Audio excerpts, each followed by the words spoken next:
or good afternoon, depending on where you are connecting from. I welcome you all to this morning's session with the UNCDF. The title of today's webinar is The Innovation Challenge, Boosting Financial Inclusion and Job Creation in Ashanti and Western regions of Ghana. On behalf of the UNCDF and on behalf of my colleagues, we welcome you all to this session and we're looking forward to engaging with you. Before we start, I would actually want to go through a few housekeeping rules so we are all on the same page. Today's webinar is being presented by the UNCDF. But before I introduce our speakers to you, I would like to cover just a few topics for us to bear in mind as we continue on this journey. Our webinar is being recorded, so I'd like you all to know this. We'll be able to share a link with you after the event is complete. You can also send us an email and you can share this across your networks. We will invite comments and questions. Please, at this point, I'd ask you to keep an eye on the chat box. If you think you have a question for any of the speakers, you can actually just type it in there. We will answer. For those that we are unable to answer due to time constraints, we will definitely get back to you after this session. But do remember, we do have a Q&A session, and I'll plead on you all to follow these rules. This time, I think I would like to hand over to the first speaker so we can make good use of time. I would introduce Kwame Opon, who's the head for FinTech and Innovation Office of the Bank of Ghana, to give us the opening remarks. Kwame, kindly unmute your mask and please, the stage is all yours. Thank you very much for joining us. Thank you, Clara, and thank you to the UNCDF team. I think this is a very important initiative that we believe will make an impact, particularly observing how targeted it's been designed. I think there's a lot that we are interested in learning and seeing how this works. Just 1 second.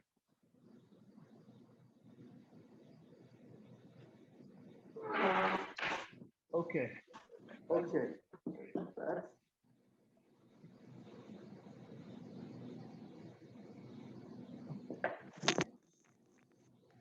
I'm having a bit of an issue switching my camera on, but I will speak with audio. My apologies to the audience who cannot see me. You're Chloe. Okay, so one of the key things that for us, we're focused on, in addition to financial inclusion and ensuring economic growth in general, is in the fact that we continue to identify opportunities for us to empower both the youth in sustainable ways. So from a broader perspective, I think you've all seen the Sustainable Banking Principles document that was launched sometime last year that indicates what our intent and interests are as a policymaker. But from a fintech and innovation standpoint, when I look at the second result that is being looked at, I think this speaks most to the work that we do and the particular reason for our interest in this initiative. Looking at that third result, increasing access to and use of financial services to support cash for work beneficiaries and MSMEs to meet the needs of the youth, women, and returning migrants, while also benefiting from local communities. We have identified one of access to finance as one of the challenges that have inhibited some of the progress that we all expect to see. And as such, we have come up with a couple of policy interventions quite recently that we believe would be useful to this effort. Now, the impact of COVID was obviously very deep and drastic, but in response to that, we issued a new notice to services of mobile money service providers and to the general public that updated the wallet limits, the transaction balances, and all those functions that I think allow people to have more use for their basic mobile money accounts, which is now quickly becoming the primary point through which people access the financial services from our financial sector. In addition to that, we've also identified the fact that entrepreneurship and some of these casual work opportunities are very important and key to the survival and sustainability of some of our fellow citizens.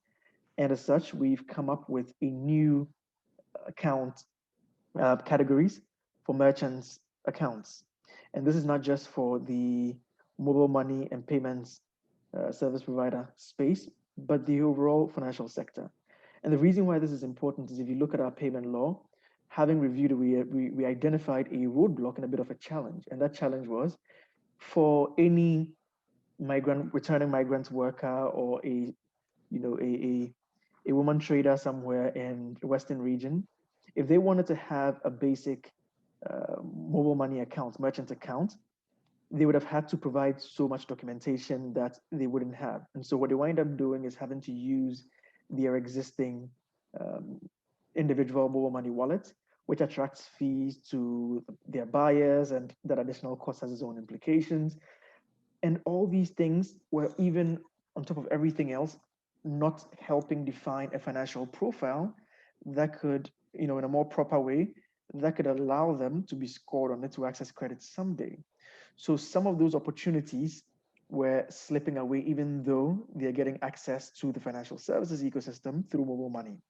So having introduced these set of new account requirements and new categories, it effectively creates another opportunity for striving entrepreneurs and returning migrant workers to also be able to seamlessly, easily, safely collect payment in a way that isn't cost prohibitive to their customers, employers, or whoever grants them that opportunity for work, and at the same time helps them build a financial footprint and history that could ultimately be scored to extend credits to them. So for us, this is more of a learning opportunity. We continue to listen to what's happening on the market. We continue to observe the good work that donor partners and private entities embark on, to see how we can continue to collaborate in enhancing policy and regulation to achieve our shared goals and objectives. So I'll leave it here. I think this is going to be an interesting conversation, and I look forward to learning as much as possible from this. Thank you, Clara. Thank you very, very much, Kwame. Thank you for setting the tone for our discussion. So I think at this point, yes, I have noted the key points. We have the regulation. We are happy about all these initiatives from the BOG to further enhance our work. And we are happy that we have institutions like the UNCDF who would come in with a challenge like this to further progress in this DFS space and ecosystem that we are all working in. So thank you very much, Kwame. I would like to move on now to, at this point, I would actually come back to the UNCDF team, and I'd like to introduce to you Enia Stoko. Enia is our UNCDF rep in Ghana, and at this point, I'd ask Enia to give us a few words. Enia, kindly unmute your mask and kindly join us. Thank you very much. Thank you, Clara.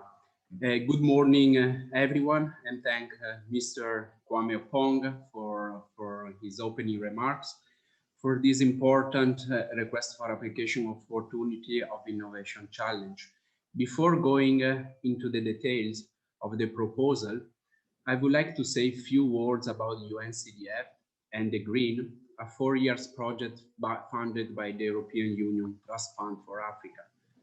Therefore, the United Nations Capital Development Fund is a UN agency with a special mandate to make public and private finance work for the poor, offering innovative financing model to reduce poverty and support local economic development.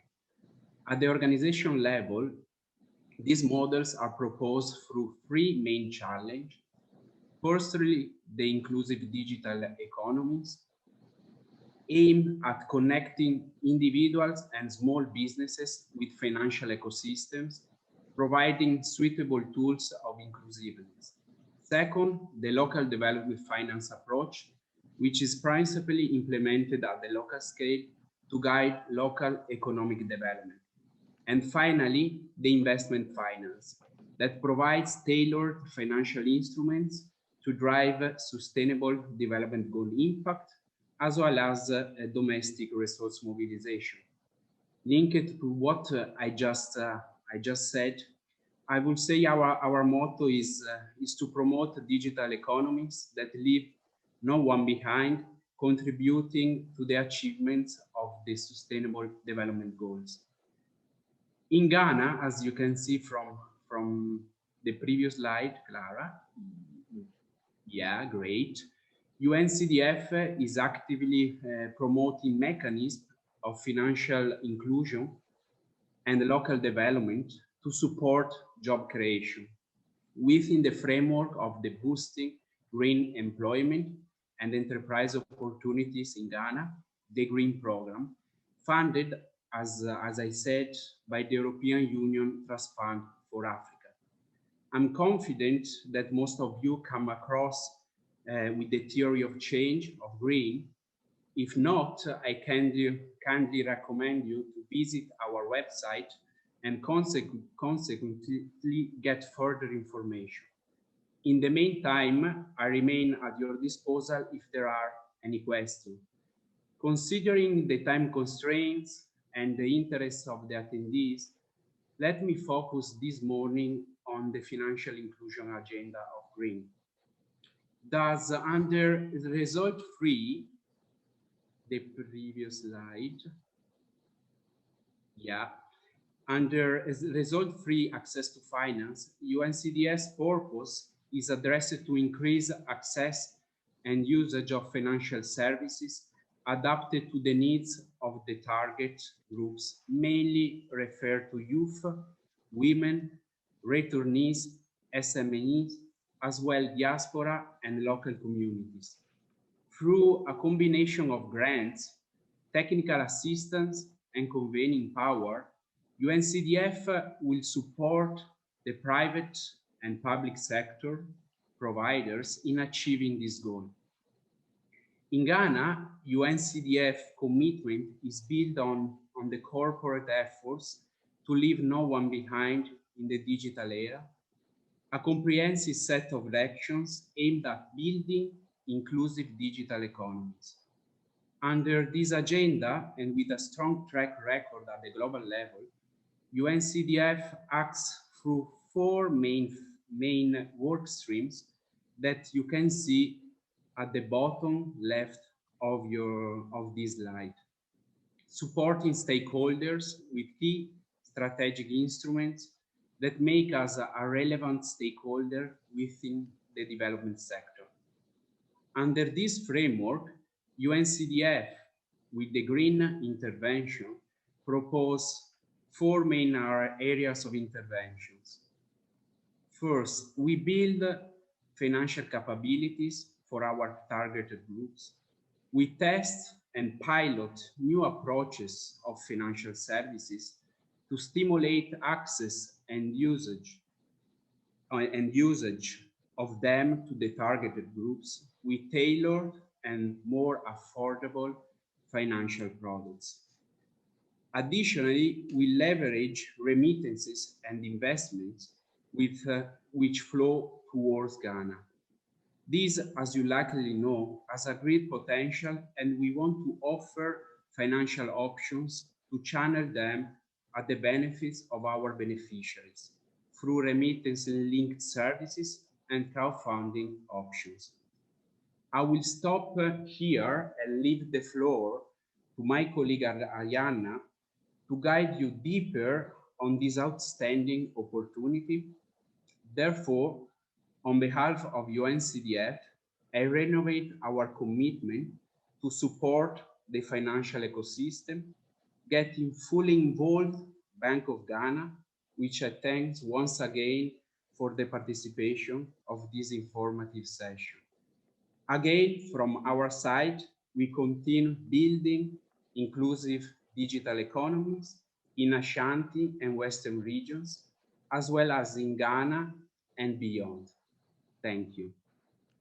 Thank you very, very much, Enia. We appreciate the kind words from you and your office. At this point, I would like to introduce Arianna Gaspari to give us and take us through why we are all here today. I think for this session, this is the critical part, and Arianna, please unmute and the floor is yours. Thank you very much. Thank you, Clara, and the other colleague, as well as Kwame from Bank of Ghana for the kind words. It's a pleasure to be here. For those of you attending who don't know me, I'm the financial inclusion specialist for UNCDF, and with my colleagues present today, we are leading the efforts under this request for application. As my colleague Enea said, under Green, we have many objectives to reach, and the 4 areas of intervention were already outlined. I would like, however, to focus the attention that this specific RFA is focused on the 2 first areas. Specifically when it comes to the financial capabilities of the targeted groups, as well as the specific financial services adapted to the targeted groups. Whereas the other 2 areas, it doesn't mean that we are not supporting the financial system to test new approaches. It means that we have postponed a more targeted intervention under those areas that you see in gray to a later stage in 2021. Specifically, just to give you an overview, the crowdfunding work stream, I'm sure you have heard, we are already active in Ghana with piloting new approaches, and I renovate again the commitment of UNCDF with the Bank of Ghana to inform what we learn and what we find on the ground to further inform the regulators.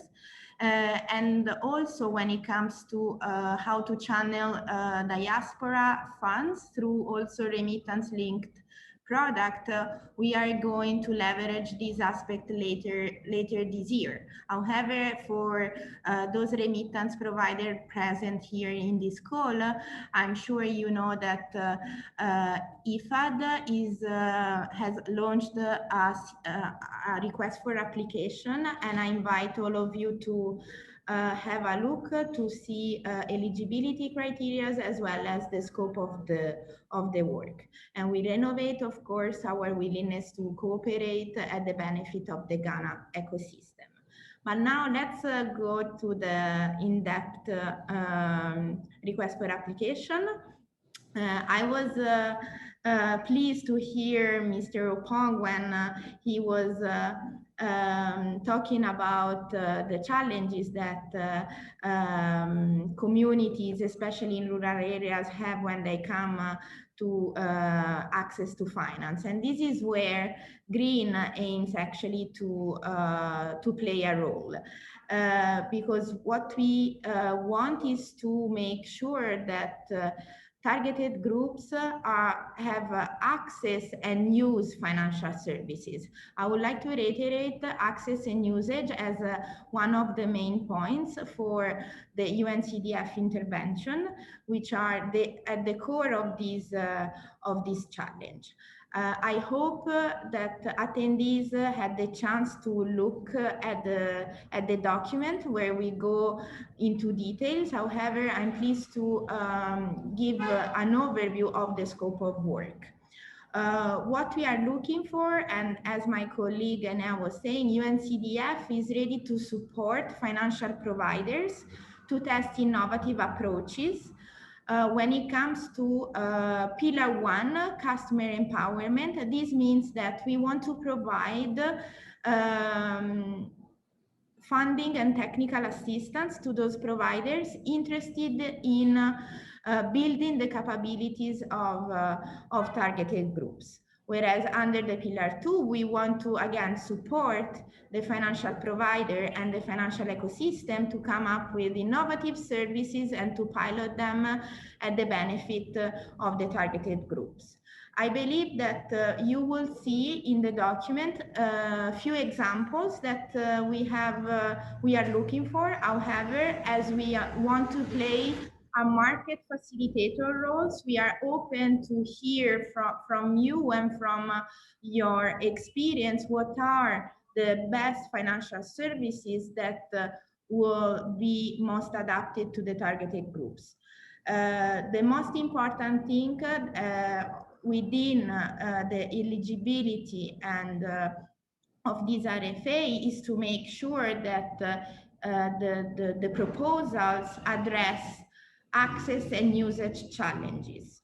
When it comes to access, of course, we need to think that the regions of intervention are mostly rural, whereas when it comes to usage, we see that despite the offering available in Ghana, usage might be still a challenge, especially in rural areas. What we also want is that we want to serve specific targeted groups. And as you see on the slide, it can be youth, women, returnees, as well as MSMEs. So the idea is how can we support you providers, how to either fully pilot or scale up your specific products at the benefit of these targeted groups.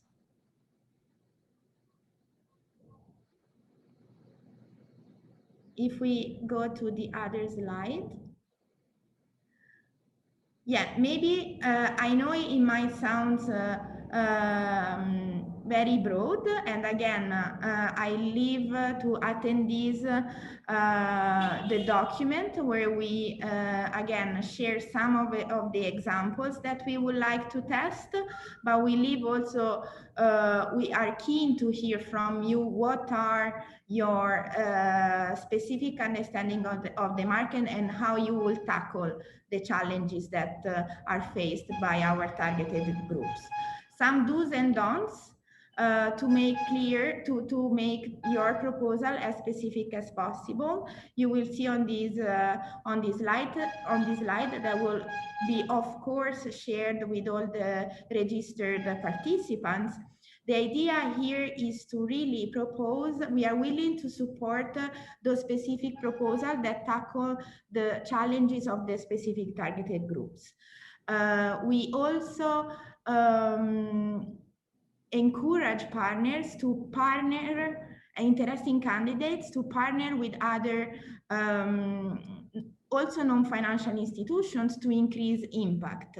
As UNCDF, we are, again, as the market facilitator, we want to play a role of market facilitators within the financial ecosystem, but we do understand that we can create greater impact if we partner together. So we are keen to see how you are able to strengthen your approach, and we are here to support and pilot these comprehensive approaches with you. I'm sure that some of you have already seen the application form where we ask to also share with us some key objectives that you want to achieve with us, and we would like to be to challenge you to create as much impact as possible. We also want to see partners and financial institutions that are willing to risk their skin in the game to, again, in order to make all solutions sustainable in the long term, because UNCDF, again, is here to support the financial sector to create long-lasting solutions. What we also would like to see, and we are here again to support, to address the market niche that we want to serve. So feel free to tailor your proposal when it comes to specific targeted population. Also, and I'm sure Mr. Opong will be keen to hear more, and I look forward to sharing with you the proposals that we will receive. Regulatory framework has to be, of course, taken into consideration, again, for sustainability purposes of the action. As you have seen in the document, in the RFA document that I'm sure you have, that is still available online, of course, anytime, we are willing to support both mature solutions, but also those that have just started with within a pilot phase. So we invite all providers also with some minimum viable products to propose their solutions and how they see the support of UNCDF in succeeding your own strategy. I think it's also, so you will see the details. I would like also to maybe make a point on, we are asking to show us why we should partner with you, but I would like also to share why you should partner with us. UNCDF is a very technical agency. We not only provide financial support, but we do provide tailored technical assistance to make the solution work in the long run. And we also give the opportunities to our partner, and I hope if some of them are present in this conversation, in this webinar, will confirm, we give access to a broader range of stakeholder opportunities, as well as international and peer-to-peer initiatives. As UNCDF, of course, is active in many countries and many regions, so it's possible to learn from others, as well as share best practices among providers beyond Ghana.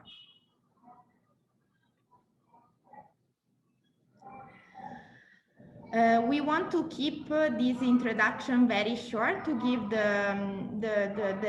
the space to interested providers to ask questions.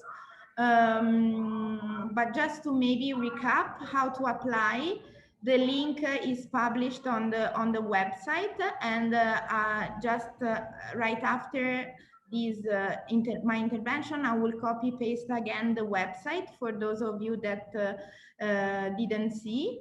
The application form is online, but you can have you will find on the website one sample of the application published. You will find eligibility questions, and again, because these RFA, this request for application, is targeting financial providers, because we want to support the financial providers active or interested in Ghana, and specifically in the two targeted regions. And we are, maybe something to mention, that we are willing to support those live at least for 1 year with audited financial statements that can be submitted through the online application. Then you will see the submission form, where we ask you what is your product that you would like to either pilot or scale up, what is your competitive advantage, why we should support you, and what are your needs when it comes to technical assistance, funding assistance, as well as KPIs and results to be achieved. Because something that is worth mentioning is that UNCDF partners with providers through a performance-based agreements basis. This means that we will work together and draft an agreement that will link, that will formalize our collaboration, and the payments and the funding support is anchored to the achievement of specific milestones that we can agree together, that actually balance your, of course, plan for pilot and scale up, and also, of course, our objectives under GREEN. I will stop here, and I'll give the floor back to Clara for Q&A session. Thank you very much. Thank you very much, Ariana. Thank you for taking us through the brief criteria required for this call. So at this point, it's the most important time, Q&A. So I know perhaps there are some questions you may have typed, or this is where you can actually go ahead and then submit your questions and we would answer. We are mindful of time, so please note that if for any reason we are not able to give you an answer, we would definitely reach out to you and provide you the appropriate answer. So here I'd like to introduce Ophelia Oni. Ophelia is with us here, and Ophelia would actually handle the Q&A session. So Ophelia, I think I want to hear your voice now. Let me hand over to you now. Thank you very much. Kindly unmute and let's see what questions we have. Thank you. Thank you, Clara. Thank you, Ariana, Nia, and Kwame. I think I've answered some of the questions and we have new ones coming up. But for Ariana, Megan wants to know if we can choose a proposal to target a specific target group, like to develop solutions just for MSMEs instead of the broad range that we've outlined. Okay, so we are keen to receive proposal targeting the financial needs of the specific target group. So MSMEs are among the targeted groups, so yes. So can it be just for MSMEs, or it should be for all? It can be for MSMEs. Okay. Okay, as long as it's a specific for the targeted for the target groups proposed. Okay. And Deborah wants to know. Can I jump in again? This actually reminds me that maybe it was not clear, but we are willing also to see, for instance, women-specific product that would like to be piloted or scaled up, youth-specific product when it comes to access and usage of financial services. So yes, a specific product that address specific target needs are welcome. Thank you. And Deborah wants to know, what is the start of the proposal acceptance? What is the start? Yes. I guess maybe they're trying to find out what the timelines are. I don't know if Deborah can elaborate on her question, but what she typed in there was, what is the start of the proposal acceptance? So I don't know if maybe we can elaborate on timeline. Yes. Maybe here I would share the next, I think the slide explains the timelines. If she has more specific questions, she can actually just come back to us. But this shows when we start and then when we end. So it's launched now. She has till the 28th of February, as you can see, and then we will go through the process, but it would close on the 28th of February. It started, so it's already open for applicants to put in their works. Okay, great, thank you. Leonora wants to know, wants us to specify the government's role here. Is it specifically to pick up learnings for future regulatory frameworks, or are they forming part of the group that is going to settle on the solution? No, I think for here, the partnership and collaboration here is for them to take the learnings and insights. So it's definitely something we are driving from a UNCDF perspective. At some point in time, perhaps if we have a steering committee, yes, they would be welcome to sit as a technical working group. But for now, it's for the purposes of what we're doing, and the criteria sets the tone for that. So that is the role of the government or the regulator in this. Their support is needed for us to drive and make this change. So we just collaborate to ensure that we're doing it the right way. Yes, and if I may add, I think the presence of Kwame today shows a willingness also from the Bank of Ghana to learn and hear from us, from the private sector, to be informed and apply the learnings in their policy making. So it's an ongoing process, of course, and that's why we look for innovative solutions that we can also share and inform the BOG to understand more and adapt if needed. That sounds great. Thank you, Ariana. Another question, can investment banks participate? We are, I can take this one. We are opening the the call to any financial provider. So yes, as long as the proposal targets really the access and usage challenge that we face within the specific regions, and address one of the targeted groups, one or more of the targeted groups. This means that at the end of the collaboration will require partners to ensure access and usage of financial services by the targeted groups. Okay.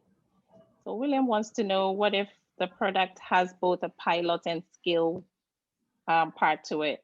Will the amount be $50,000 or $150,000, or is the maximum $150,000 for both? Okay, so the difference in the funding support depends on the maturity of the product.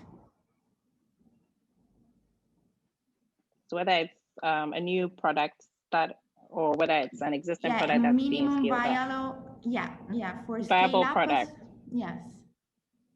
Okay, and Kwabena wants to know what UNCDF's definition for youth and SMEs is. Okay, thank you very much. We follow, so for youth, we follow the national definition, so under 35, whereas for MSMEs, we consider according to also the framework of the project, we consider MSMEs two or more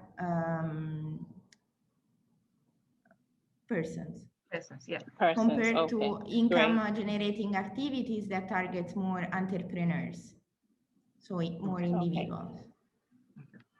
Okay, there are two questions around returning migrants.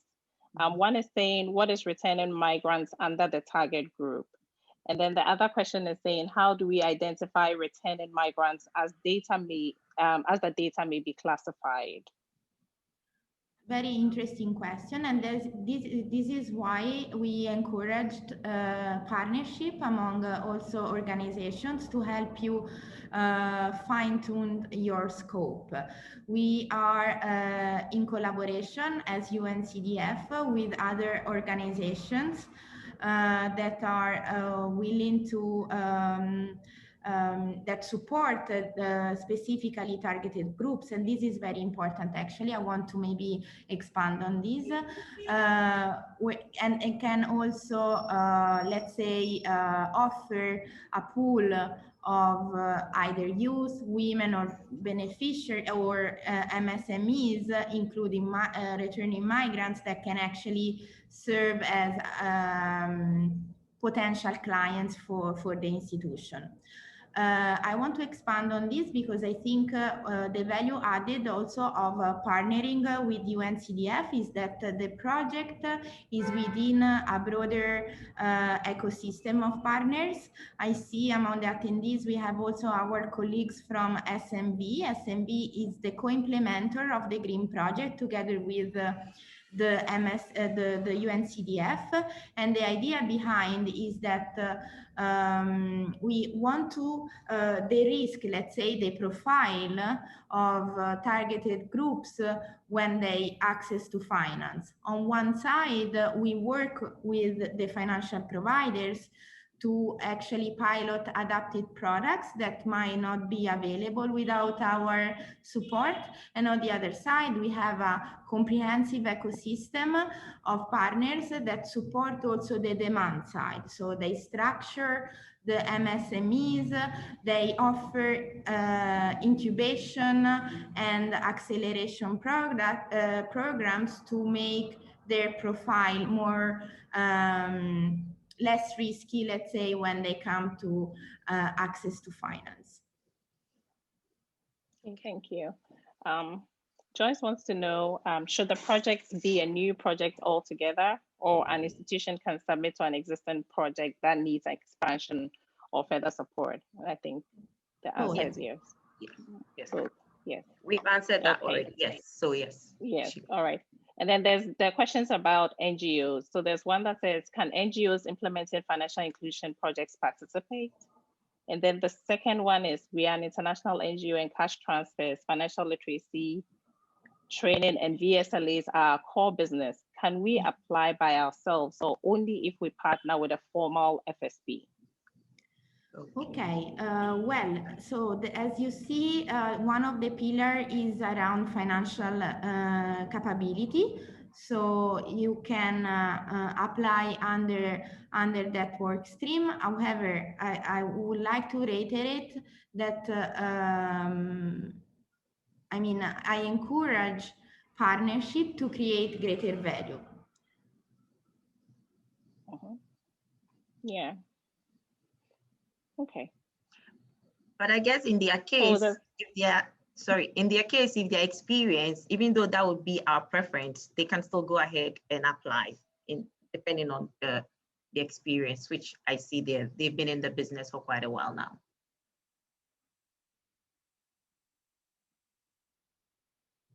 Okay.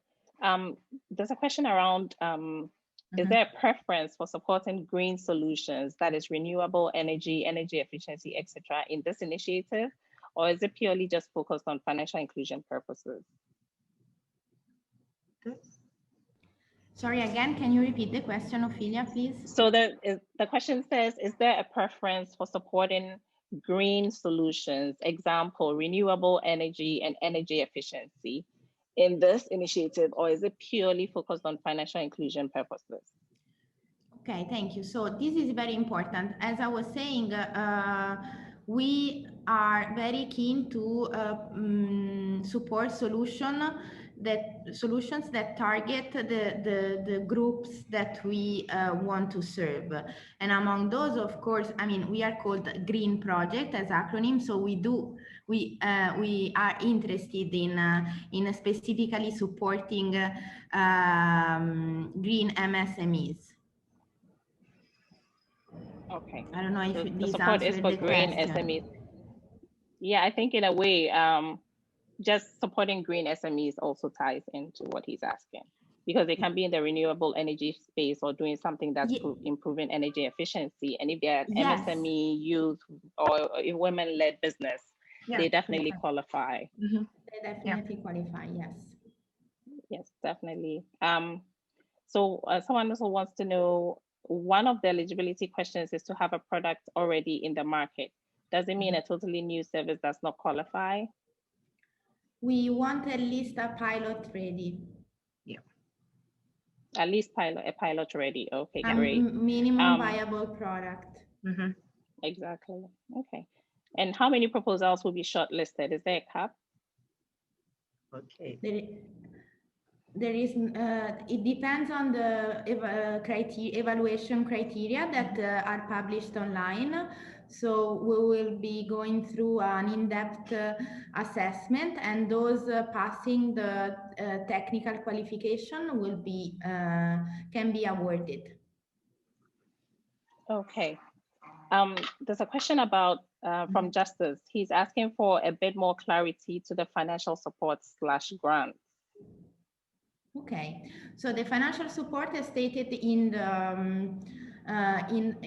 RFA, in the document, is aimed at supporting the financial institution with the cost to either fully pilot or scale up the solutions. Whereas the technical assistance is something that is added from UNCDF, which means that the team from UNCDF is dedicated to support the financial institutions when it comes to technical assistance need that are, let's say, functional to the success of the solution proposed. Okay, thank you. David wants to know what kind of proposals qualify under Pillar 1, financial empowerment. He's saying that it appears the guidelines is silent on Pillar 1. That's his interpretation. Okay. Yeah, well, you want to go ahead, Clara? Okay, go ahead. Go ahead. Okay. Well, actually, maybe one of the first slides that my colleague Enea presented was around the strategy, right? The broader strategy of UNCDF when it comes to the financial inclusion sphere. And we do have these four work streams that we support within the financial ecosystem. And the pillar one is indeed customer empowerment. We want to support financial providers that want to build the financial capabilities of the targeted groups, because as we all know, there is a mismatch between demand and supply, right? And as UNCDF, we are ready and here to support financial providers to rebalance that demand and supply. On the demand side, we firmly believe that financial capabilities and education, they risk the profile of the targeted groups. So we do support those institutions, specifically also financial institutions, that believe that investing in financial education is not an add-on, but is a service that goes with the other financial services to finally de-risk the profile of your clients. So we want to address this main challenge under the pillar one. How we can provide financial literacy and financial education to equip the targeted groups to fully use and access the financial services. Thank you.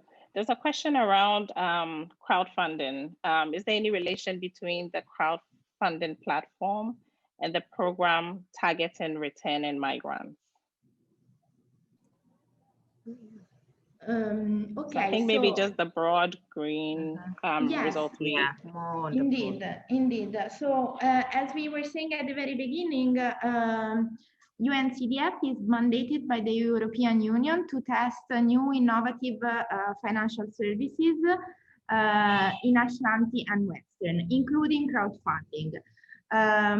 We have launched last year a similar request for application to actually scout new approaches to be piloted under the crowdfunding. We are nowadays active with 2 platforms ready, and we are in the pilot phase. And as I was saying at the beginning of my intervention, we do hope to do a scale up at the end of the pilot, so later this year. I don't know if this answers the question. Yeah. I mean, in a way, the platform also, because the program targets returning migrants, they can be included in whatever projects or products that we've designed. So if they can be part of the crowdfunding projects as well in any way, any of the programs that we're working on, we always find a way to incorporate them in. So, yes, the more Ariana, offering, just to maybe conclude, exactly. Okay. Exactly. That's great. I'm combining 2 questions on why the choice of the 2 regions. Okay. And then someone also wants to know, are applicants supposed to pick only one district from the list, or the product must be used in all districts listed by UNCDF?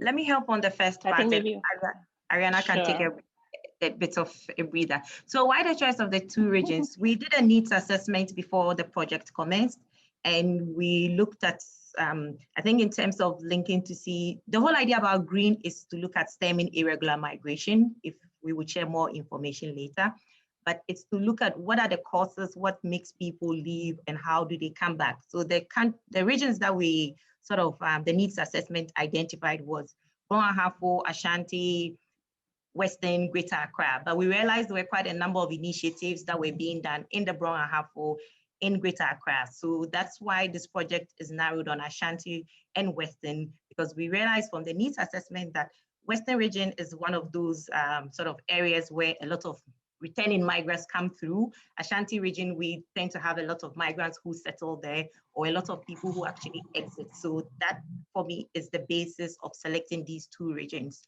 And the next question, which was to look at whether they could, we have a target region. So unless I'm wrong, Ariana, come in here, but the solution should be for all the target districts that we have. So for example, if it's in the Western region, we have Nzima, we have Jomoro, and quite a few of those. So your solution should be for the Western region with those districts identified. And don't forget there's a partnership with the MMDAs as well. So we would actually come here and support you to identify them. But whatever solution you have should be specific and targeted to those ones. Because don't forget, we have to meet the numbers there, which is about 70,000 beneficiaries. So indeed, you would have to do more than one district within the target. So yes, it is for the number of districts we've identified in the Western region, as well as the number of districts we've identified in the Ashanti region. And we will support you in terms of that, because in parallel, we do have a good working relationship with the MMDAs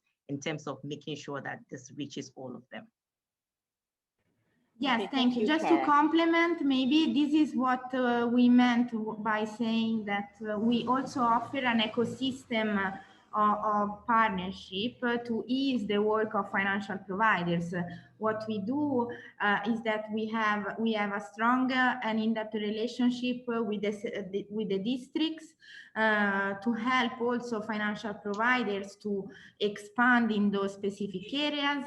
We are co-implementing the project again with SMB, who's also active in the two regions with a focus on the selected MMDAs. So we are collaborating to match their demand, their support on the demand with our support on the supply side to create greater value for the targeted groups. Thank you. Okay, I think I'll just wrap up here, and then maybe we can continue. We can give responses to the questions after the call. So the last question I'm bringing up forward is people ask, someone's asking, will there be only one winner? No, we are doing this to recruit a pool of financial institutions. Thank you, Ariana. I think at this point, I'll just hand over back to Clara, and then we can wrap up. Okay. So thank you very much. Maybe a smaller note that we are taking note of all answers, and we will be published the answers to our website in a frequently asked question document that will be ready by next week. Thank you, Ophelia. Thank you, Ariana. Wow, okay, I think this has been a very, very useful session. I see there are more questions coming in, and just like Ariana said, we would answer, and we are always available during the period of the RFA for you to actually send us an email or just log in and then ask us all the questions that you would need. I know there's a hand raised, but perhaps we can, if you can type your question, we would look at that and come back to you as well. I see two participants have their hands raised, but I don't know if we can quickly, I don't think so. Ariana, can we? I don't know what, but I see two participants with hand raised. I don't know if they can type their concerns or questions for us. But, okay, we're very mindful about time, and we want to make sure that we stick to the 1 hour so we can go back to our usual schedules for the day. So on this note, I think we can wrap up, and then we would get back to you with further details as we go along. At this point, I would like to say thank you very much to Mr. Kwame Opong from the FinTech and Innovation Office. Kwame, your time with us has been very, very, very, very useful. I'm sure some of your team members have joined as well, and we do appreciate your time, and we do appreciate everything you do to help us during this period. I'd like to thank Enia, thank Ariana, and then thank my quiz mistress, Ophelia, as well, for helping us with the questions and answers. So to everybody else who is on here and everybody else who is going to put in an application, we wish you all the best of luck. And we're asking you to be part of this. It's an exciting time, and together we can bring this change that we all want to see in our ecosystem in Ghana. Without nothing much to say, I want to wish you all a pleasant day until our next UNCDF event. Do have a blessed day and keep on doing what you do and do it right. Thank you very much, ladies and gentlemen. Have a great time. Thank you. Bye, everybody. Thank you very much. Thank you. Bye.